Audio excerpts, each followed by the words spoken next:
Noong unang panahon, mayroon isang prinsesa. Napakasungit ng prinsesang ito. Para pala si ate to eh. Palibhasa, patay na ang amang hari at ang inang reyna. Kung kaya, naiwan ang pag-aaruga sa munting prinsipe sa prinsesa. Ang masungit na prinsesang ito ay mahilig sa kasayahan. Kaya lagi siyang wala sa palasyo. Lagi niyang napapabayaan ang munting prinsipe. Kaawa-awa ang munting prinsipeng ito. Para siyang ibon na nakakulong sa hawla sa loob ng palasyo. Isang araw,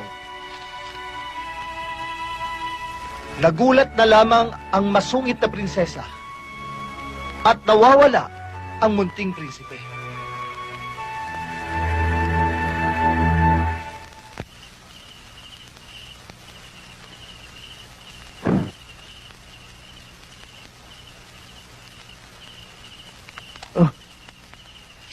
Ma'am, Nasaan?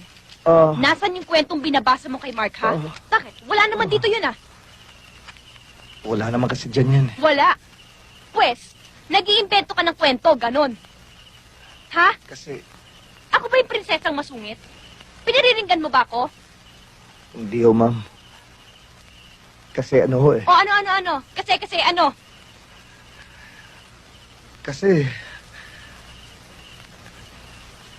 Kasi hindi ako marunong bumasa. Nag-invento nga lang ako ng kwento para makatulog si Mark. Hindi nga rin ako marunong sumulat eh. Hindi ko nga maisulat ang pangalan ko.